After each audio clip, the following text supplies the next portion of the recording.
La résurrection de Jésus-Christ est sans doute l'événement le plus extraordinaire de l'histoire chrétienne.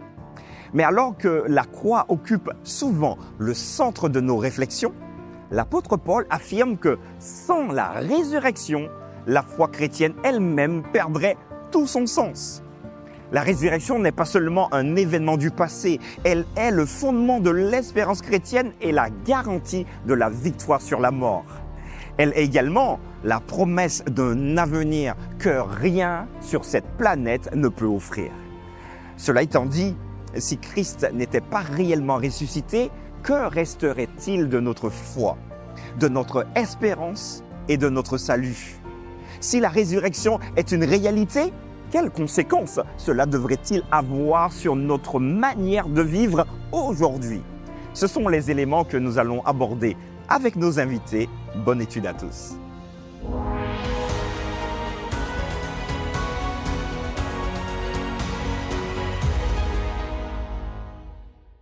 Madame, Monsieur, chers amis, bienvenue et merci de votre présence vraiment pour que nous puissions partager ensemble cette 8e étude, l'échange sur cette étude, la puissance de la résurrection du Christ. Comme d'habitude, je vous présente donc mes deux invités, le pasteur Willem Kossou. Bonjour Willem. Bonjour et bienvenue. Merci. Merci. Et Jean-David Castor. Merci beaucoup de l'église de Drancy, ancien à l'église de Drancy. Voilà, un grand merci à tous les deux de votre présence. Je sais que vous mettez du cœur dans ces partages. Et j'espère vraiment que le Seigneur puisse nous accompagner. Pour cela, nous allons lui demander sa présence. Est-ce que tu pourrais nous accompagner, s'il te plaît, en prière? Bien sûr. Ouais. Seigneur notre Dieu, je veux te remercier en cet instant pour ce moment de partage, d'échange autour de ta parole. Je réclame, Seigneur, ton Saint-Esprit afin que nous puissions en tirer les leçons que tu as pour chacun d'entre nous. Au nom de Jésus-Christ. Amen. Amen. Merci pour le Saint-Esprit que tu demandes. Il faut. Parce que là, ce sujet, il est plutôt assez particulier. Je vous propose tout de suite, on va entrer dans le vif du sujet. Les amis, vous êtes habitués, vous avez déjà probablement vos Bibles. N'hésitez pas à chercher avec nous. 1 Corinthiens, nous sommes toujours dans cette lettre de Paul aux Corinthiens, chapitre 15. Donc cherchez avec nous les amis, 1 Corinthiens chapitre 15, et je vous propose de lire deux versets, verset 13 et verset 14. Est-ce que l'un de vous pourrait lire pour nous 1 Corinthiens chapitre 15, 13 à 14 ? Tu veux bien lire ? Merci. S'il n'y a point de résurrection des morts, Christ non plus n'est pas ressuscité. Et si Christ n'est pas ressuscité, notre prédication est donc vaine et notre foi aussi est vaine. Voilà, merci beaucoup. Nous parlons très souvent de la mort de Jésus. Nous parlons parfois de sa naissance, à la fin de l'année, les fêtes de Noël, voilà, les festivités autour de la nativité de Jésus. Mais là, nous allons aborder sa mort et sa résurrection. Jésus, on le voit comme étant finalement l'expression suprême de son amour, en tout cas sa mort. Il est mort, dit-on, pour nous. Il a fait ça pour nous. Que représente pour vous, en tout cas, la résurrection de Jésus? Quel aspect ça pourrait donner à votre vie personnelle? Qu'est-ce que ça représente pour vous, la résurrection de Jésus? Ça sert à quoi, vraiment, pour vous? Moi, j'ai envie de dire que c'est l'espoir suprême. C'est notre espérance suprême. Quand j'ai fait cette leçon, ça m'a tout de suite fait penser au plan du salut. Alors, est-ce que tu peux dire ce que c'est le plan du salut? Parce que nous le connaissons, mais peut-être que nos amis... J'ai envie de dire que le plan du salut, c'est tout simplement ce plan que Dieu met en place pour rétablir l'homme. OK. Donc, parce qu'à cause du péché, nous étions voués à la mort. Et donc, Dieu met en place un plan pour que nous puissions de nouveau vivre. OK, ça marche. Et ça me permet de répondre à la question, c'est que, en fait, Dieu est un Dieu de vie. Et tout ce qu'il veut, c'est que nous soyons en vie. Donc, il ne peut pas mettre en place, enfin, à mon sens, il ne peut pas mettre en place un plan qui s'arrête à la mort. OK. C'est pour cela que ce soit la mort, que ce soit la vie de Jésus, les deux font partie de ce plan du salut. La mort, ce serait un échec quand même, si on s'arrêtait là. Oui, et ce serait pas cohérent par rapport à ce Dieu qui est un Dieu de vie et qui donne la vie et qui a une volonté qui est que la vie, en fait, soit partager D'accord. en abondance. Ça marche, merci Oui. beaucoup. Alors, nous avons aussi historiquement la naissance de Jésus et la mort de Jésus, c'est quelque chose qui se vérifie. Mhm. Et nous savons aussi que en matière de le début de la connaissance biblique, il est question de la mort. Et nous avons, comme tu as parlé de ce plan que Dieu a mis en place dès lors, puisqu'il n'avait pas prévu que l'homme meure, il n'avait pas prévu dans son plan que l'homme aille à la chute directement et que ça soit le chaos. Alors, il n'avait pas prévu, il ne savait pas, il a été pris au dépourvu. En fait, quand je dis prévu, c'est peut-être pas le bon mot. Oui. En fait, en tout cas, la volonté de Dieu, ce n'était n'était pas pas ça. que l'homme Voilà, meure. exactement. Et dès lors, il a mis en place quelque chose pour annoncer à l'homme qu'il ne resterait pas dans la mort. Exactement. Comme par exemple, beaucoup le disent, aujourd'hui nous vivons, mais demain nous mourrons, alors vivons Ouais. simplement sans cesse. Ce serait vraiment un échec que nous puissions vivre comme cela et sans intérêt à la vie. Et que la fin soit la mort. Tout à fait, Ouais. tout à fait. Quel sens ça aurait? Maintenant, est-ce que quand je parle de la mort, je n'ai jamais vu non plus quelqu'un de mort ressuscité. Ah, c'était ma question, tu me l'as piqué. Oui, mais en fait, c'est pour dire que le rapport avec la mort, certains craignent les morts, ne veulent pas en parler ou même ne veulent pas du tout en parler. Et pourtant, l'impact de la mort de Jésus a une connotation différente. Ok. C'est quelque chose qui est divin. La mort et Donc, la résurrection de même tout à de fait, Jésus. voilà. Donc Paul va nous dire que si bon, il n'est pas ressuscité, Mais oui. bon, ça ne sert à rien, C'est ça. on peut plier le plateau, on rentre à la maison. Et Exactement. Voilà. Exactement. Je me rappelle, il y a quelque temps, dans mon église locale, il y avait eu ce débat autour de la croix. Mhm. Certains voulaient la croix, d'autres ne voulaient pas la croix, parce que cette croix représentait la mort.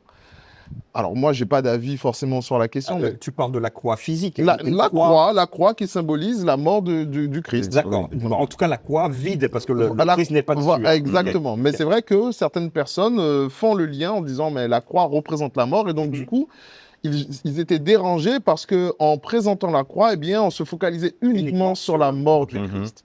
Et je pense que effectivement dans la réflexion, ça peut être intéressant de se dire que souvent nous parlons de la mort de Jésus, de la mort du Christ, et peut-être pas assez de sa vie. Et le fait que la Bible nous montre que Jésus est ressuscité nous montre qu'effectivement, à un Ok. certain moment, nos regards doivent se déplacer pour se concentrer sur la Tout à résurrection. fait. Ça oui. marche. Mhm. Alors, j'ai jamais pas prévu cette question-là, mais j'aimerais la poser à nos amis. Alors, ça sert simplement à réfléchir ensemble, hein, entendons-nous bien. Seriez-vous plutôt pour mettre une croix dans une église ou pas du tout? Mais donnez-nous les arguments, bien sûr. Hein. Pour la croix dans l'église ou pas la croix dans l'église? Et pourquoi? L'idée, c'est de savoir votre justification, comment vous justifiez ça. Alors, rappelons également que la croix chrétienne, qu'on trouve un peu partout, pour les protestants, il n'y a pas Jésus dessus. Oui. Inversement, que nos amis catholiques qui ont une autre perception où Jésus est sur la croix. Oui. Cette croix, sans Jésus, veut dire que la mort n'a pas eu raison Exact. de Tout à lui. fait, Hein. tout à Et fait, c'est oui. un bon Mhm. rappel. Oui. Maintenant, n'hésitez pas dessus, hein, c'était pas dedans, mais voilà, ça nous permet d'échanger. Et pour ma part, je reconnais la présence de la croix à l'Église parce qu'à chaque fois, enfin pour moi, c'est significatif. C'est le symbole de ce que j'ai été, que Jésus a bien voulu apporter, traverser à travers la croix pour me permettre d'espérer en quelque chose de différent et de meilleur. Ok, merci beaucoup. Et ça me rappelle, la croix, c'est toujours quelque chose de significatif pour moi. Ok. Je vais vous poser maintenant la question que tu m'as un peu prise Oui, tout à l'heure, oui. mais je t'en veux pas. Avez-vous déjà vu quelqu'un ressusciter après 3 jours? Question fermée, oui, non, Ah non, pas du tout. non, Non, non. non. Alors, je ne sais pas, parmi vous, les amis, est-ce que vous avez eu peut-être des expériences Alors, Je me demande si particulières? ça me ferait pas peur, moi. Alors, je n'ai pas vu, Ouais, mais j'ai souvent entendu, en fait, quand j'étais plus jeune. ouais. Et chose curieuse, parce qu'il y a le père d'un ami qui est décédé, et qu'après, certaines personnes sont revenues de notre pays et ont dit, mais j'ai vu ton père là-bas, il vit là-bas. Ok, bon. Et, Un sosie, peut-être. Point d'interrogation. Point d'interrogation. Jusqu'à mais en maintenant, tout cas, mon Ouais. ami, avec sa foi chrétienne différente de la mienne, il a dit en tout cas, il a enterré son père, c'est pas Voilà. son père. ok, Et comme ça, c'est clair. Voilà. Ok. Je pense qu'on va toucher du doigt cette Ok. question tout à l'heure. Ouais. Imaginez-vous, parce que j'aime bien me mettre dans la peau de ceux qui sont réfractaires un peu au message chrétien, un peu farfelu parfois. Et je vous pose la même question. Vous n'avez jamais vu quelqu'un ressusciter après 3 jours. Et vous voulez me dire que votre Jésus, il est ressuscité après 3 jours? Prouvez-le-moi. Prouvez-moi que votre Jésus, il est ressuscité. Moi, je ne l'ai jamais vu. Et vous non plus. Comment pouvez-vous croire à quelqu'un voilà un livre qui vous dit, il est descendu dans le tombeau, 3 jours plus tard, il est sorti. Mais attendez, les amis, vous aimez les histoires pour enfants encore? Alors, maintenant, essayez de me Wow. convaincre. Ah ouais, Wow. mais je sais. Wow.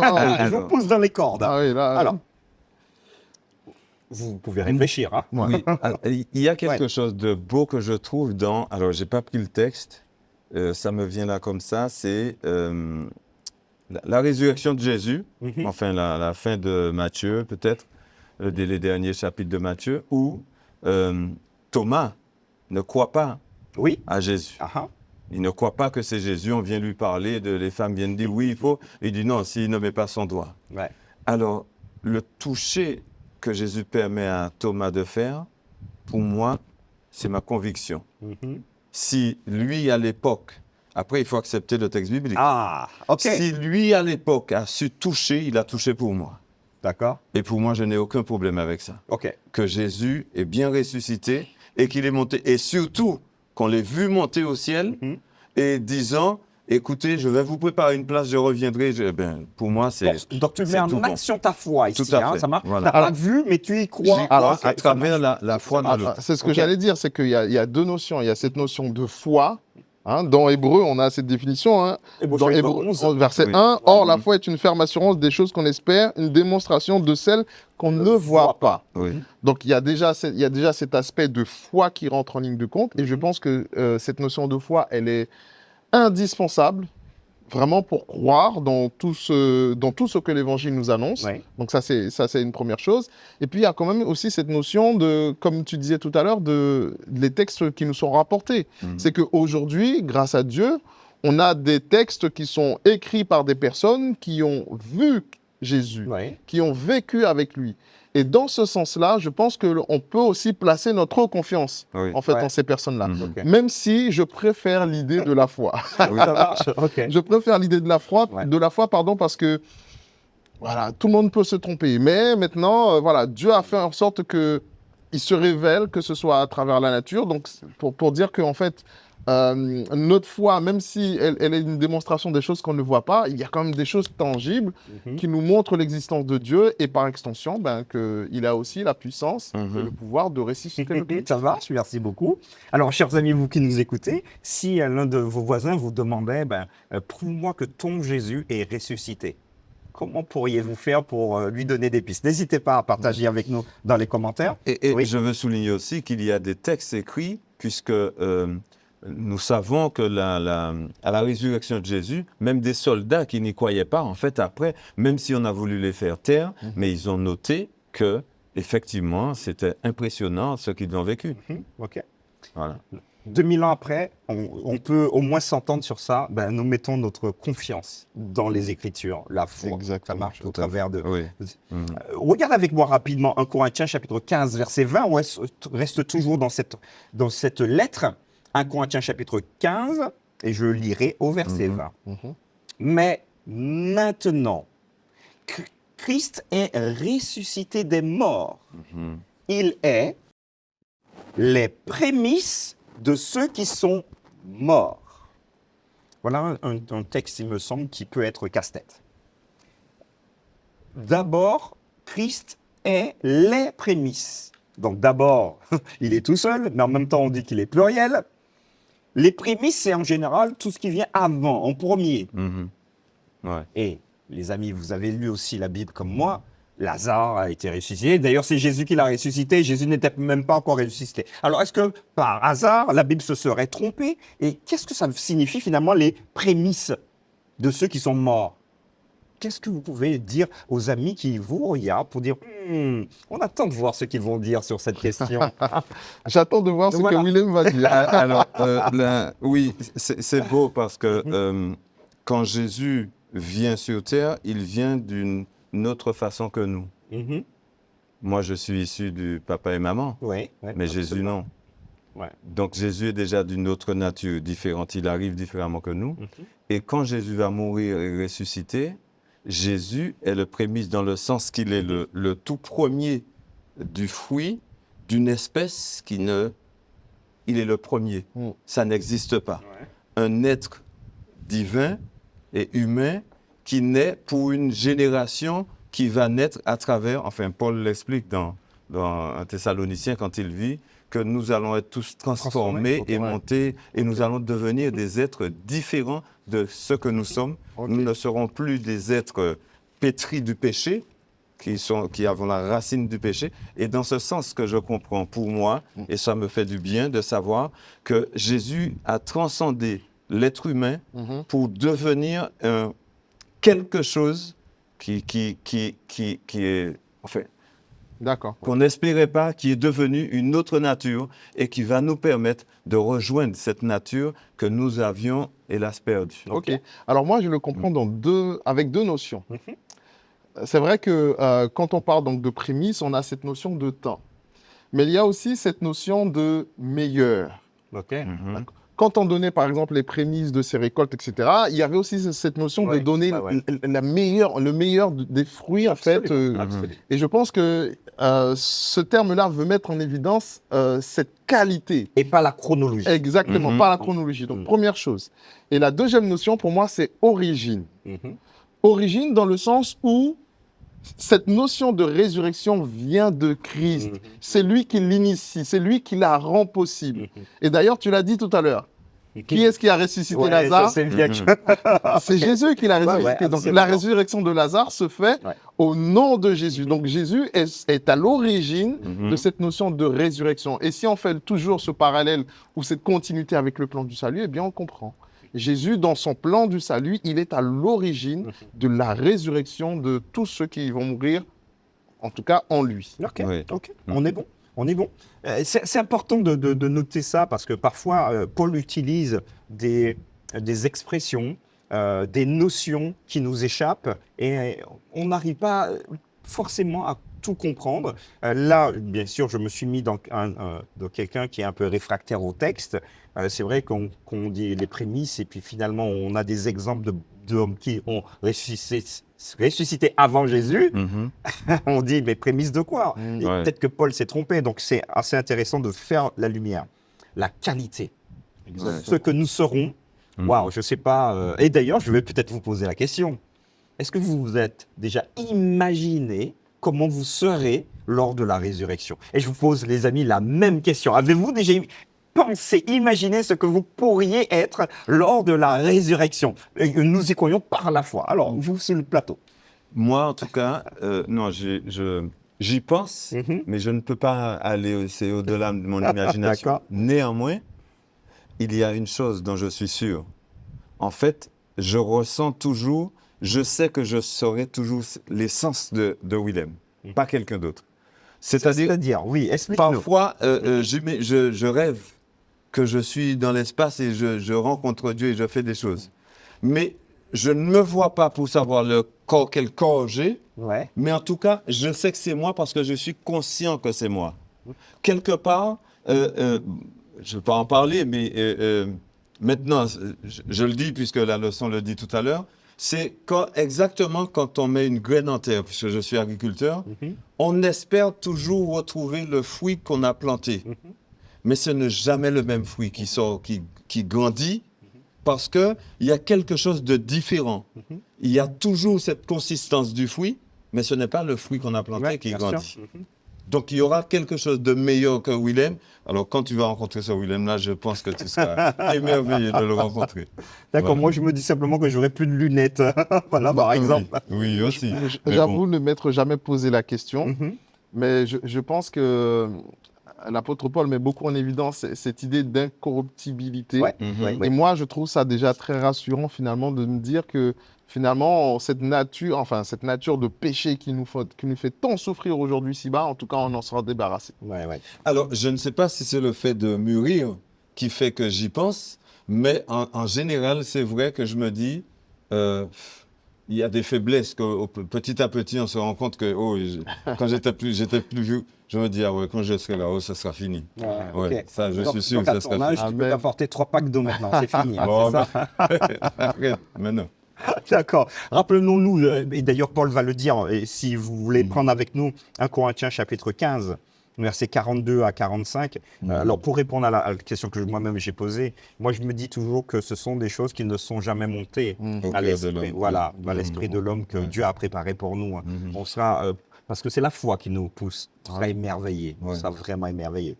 Rendez-vous là-bas, je pense. 1 Corinthiens chapitre 15, 42. Ainsi, en est-il de la résurrection des morts? Le corps est semé corruptible, il ressuscite incorruptible. Voilà. Il est semé méprisable, il ressuscite glorieux. Il est semé infirme, il ressuscite plein de force. Il est semé corps animal, il ressuscite corps spirituel.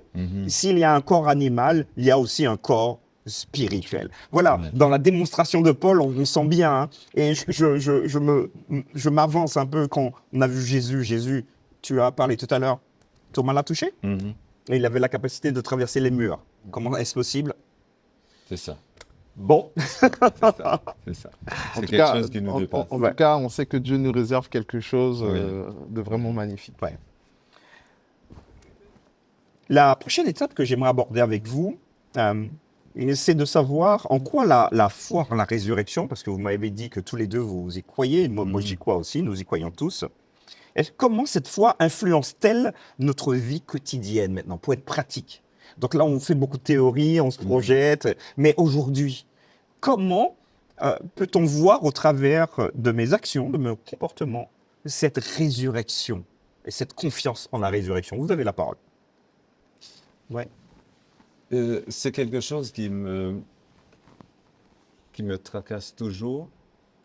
Ce que je renvoie à l'autre, surtout dans ce type de questionnement. Comment je peux, moi, laisser Dieu me transformer pour... Parce que ce n'est pas toujours évident. Il faut laisser ça à l'Esprit de Dieu. Mais parfois, on a des discussions avec certaines personnes et on ne peut s'appuyer que sur notre vécu de notre foi en Dieu. Parce que, même si on va prendre le texte, on va lire, et j'ai trouvé le texte que tu viens de lire très beau. En fait, c'est une base qui nous permet de nous ancrer notre foi. Mais c'est parce que nous avons cette confiance en Dieu et en la parole biblique. Mais celui qui ne l'a pas, comment je peux le lui transmettre? Écoute, face à des difficultés où, par exemple, je sais par moment qu'il y a des choses qui secouent. Récemment, quelqu'un me disait qu'il a un collègue et il a rencontré le collègue. En fait, il y a très longtemps qu'ils travaillent ensemble. Le collègue a eu simplement une petite faiblesse. Il a été au médecin. Au retour du médecin, on lui dit qu'il lui reste même pas une semaine à vivre. Ah oui. Il a un cancer violent qui est métastasé. Puis, elle me dit quand le collègue est venu les voir pour le leur dire, ils étaient tous effondrés. Mais elle a senti qu'il fallait lui parler de l'amour de Jésus. Il fallait lui dire quelque chose. Tout de suite, Et tout de suite, quand il lui a parlé, le gars a changé de visage. En fait, il a accroché à ça. Et elle a été là pour lui dire pendant cette semaine-là, et elle m'a dit, mais j'ai l'impression qu'il est parti en paix. Et il lui a dit, tu m'as donné une encre, quelque chose de fort. Et c'est là qu'on peut témoigner de Jésus. Vous voyez, c'est pas quelque chose qu'on peut dire, on peut exprimer de A à Z. Sur le concret. Voilà. Exactement. J'avoue. J'ai parlé. Alors, la question, elle est très intéressante parce que elle met en évidence forcément le rapport qu'on a à la mort, à la résurrection, à la vie, etc. Et je pense que ça impacte beaucoup quand même, effectivement, notre vie parce que quand on a cette espérance, quand on a cette foi en la résurrection, ça nous permet justement de comprendre que la mort n'est pas la fin de tout. Et ça, je pense que ça change tout dans la façon dont on aborde notre quotidien et même les mauvaises nouvelles, comme tu l'as si bien montré. Et c'est là où on voit qu'on a vraiment cette responsabilité finalement de transmettre cette bonne nouvelle que Christ ressuscite, que la mort n'est pas la fin de tout. Et donc forcément, et ça me fait me poser une question de comment réagissons-nous nous-mêmes comme nous sommes confrontés voilà, On comprend. à la mort, en fait. Et il y a ce texte, je crois, c'est dans 1 Thessaloniciens 5, où Paul met en évidence, j'ai plus le verset exact, en disant que notre rapport, finalement, à la mort n'est pas le même que les autres. Parce que nous, justement, nous savons que la mort n'est pas la fin de tout, à partir, bien sûr, du moment où nous sommes en Christ. Et donc, avec cette bonne nouvelle-là, eh bien, ça nous permet d'aborder les choses dans notre quotidien avec beaucoup d'optimisme et qui nous permet justement de donner de la force à ceux qui, malheureusement, n'ont pas notre espérance. Ok. C'est 1 Thessaloniciens chapitre 4. 4, verset Voilà. 17 peut-être. Alors, c'est tout 13, bloc. oui. Voilà, à partir du verset 13 Exact. jusqu'au verset 17. Exact, ça marche. Donc, au quotidien, oui, ça donne de la force, Oui. ça permet d'avancer, quelles que soient les situations ou les nouvelles qui nous sont présentées. Ça marche. Potentiellement, parmi ceux qui nous regardent, ils traversent aujourd'hui des choses délicates. Oui, Ils vivent des choses compliquées. et parfois on a des situations où d'autres personnes mais qui ont une relation avec Jésus depuis des années, hein, quand ils apprennent une mauvaise nouvelle comme cela, bon, on est là pour les accompagner, les encourager, mais ils nous disent je ne suis pas prêt, parce qu'ils pensent à leur famille, Ouais. ils pensent à... Ouais. Et ce que j'apprécie, enfin, Dieu donne du temps. Ouais, c'est ça. Parfois, on a des gens qui disent c'est déjà fini, mais contrairement à ce que les médecins avaient pronostiqué, ben, ils sont là 1 année, 2 Exactement. années. Et au moment où ils sont prêts, ils sont vraiment prêts, ils sentent que, parce que souvent, dans des situations comme ça, les enfants reviennent et les enfants ont cette relation et ils prennent conscience de la fragilité humaine.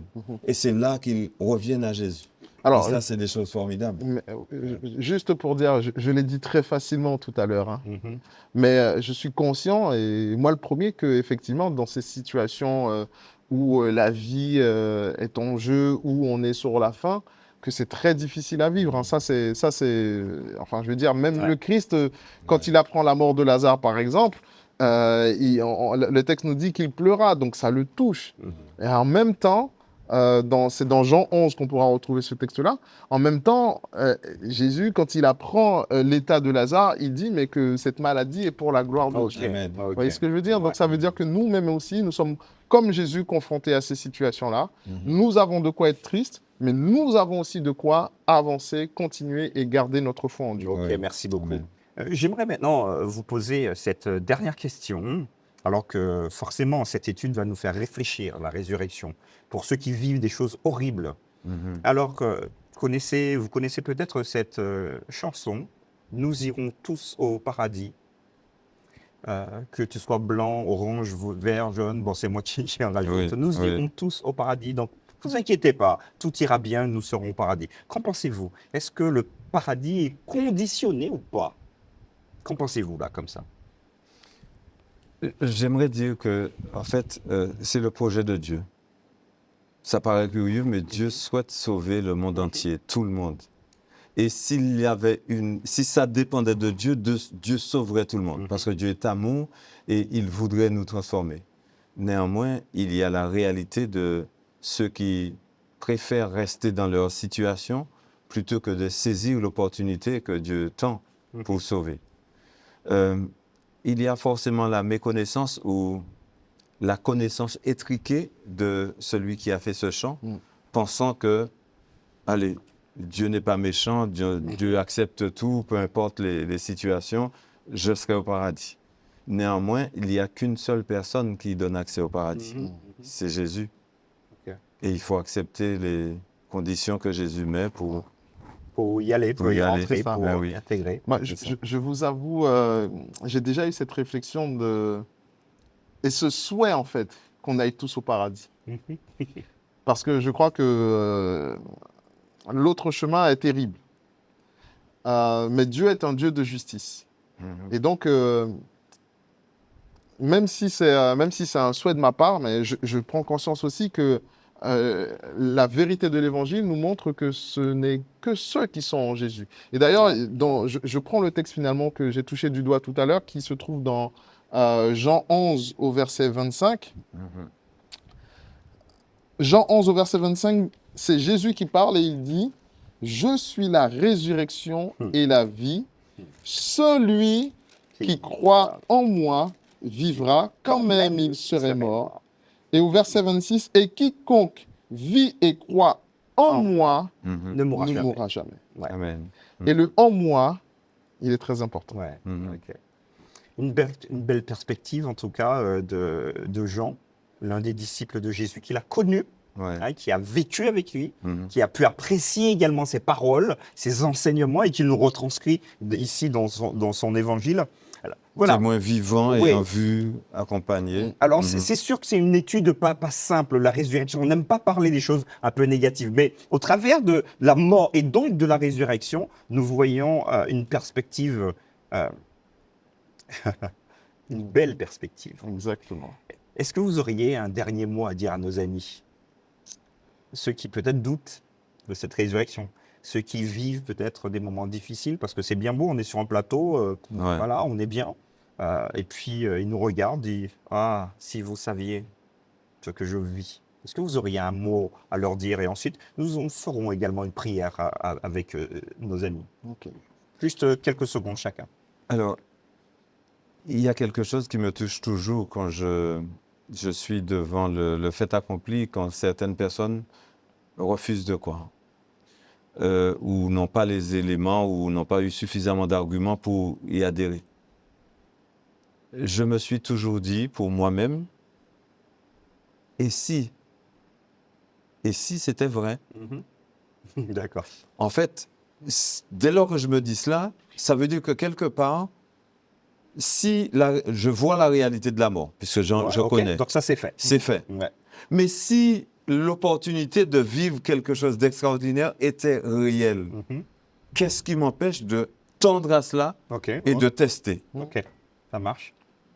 Et d'ailleurs, ça fait du fruit déjà, ça porte du fruit ou des résultats de notre vivant. Bah oui, ça. bah oui. Exactement. Donc on peut déjà apprécier. Et toi, si tu avais... Moi, le message que je voudrais passer, c'est, et que la leçon finalement nous montre, c'est que Jésus est passé par là. Je sais que les personnes, effectivement, dans ce genre de situation, ressentent une mélancolie, sont très tristes parce que c'est dur, on va pas se mentir. Mais c'est vrai que c'est une bonne nouvelle quand on voit finalement tout ce que Jésus a subi et qu'il l'a fait pour nous et pour justement nous donner cette vie éternelle. ouais. Et ça, je dis gloire à Dieu pour cela et j'ai envie de dire aux gens courage parce que Jésus est passé par là et il est allé jusqu'au bout. Amen. Je terminerai en disant, il nous a promis de faire exactement la même chose qu'il a fait pour nous. Exactement. Voilà, faisons-lui Amen. confiance. J'aimerais vous remercier vraiment de votre présence. Nous allons terminer avec une prière pour accompagner nos amis, surtout essentiellement ceux qui traversent des situations difficiles. On peut parfois même pas imaginer. Donc, et William, est-ce que tu pourrais faire une courte prière en faveur de ces personnes qui nous regardent et qui aimeraient le soutien du Seigneur?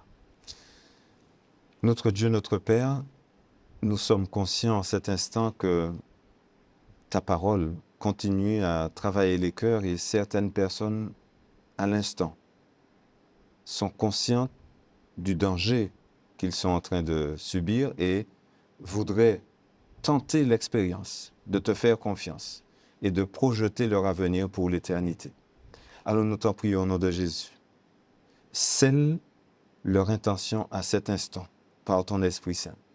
Et donne-leur l'opportunité, Seigneur, de se projeter dans un avenir différent et meilleur, celui que tu proposes, que tu as déjà toi-même sur la croix, confessé, réalisé, afin de donner à chaque être humain l'opportunité de vivre quelque chose de meilleur. Merci, Seigneur, parce que je suis convaincu que c'est le projet de ton cœur pour chacun, au nom de Jésus. Amen. Amen. Amen. Voilà les amis, j'aimerais vous remercier en tout cas pour votre présence, pour le temps que nous avons passé ensemble.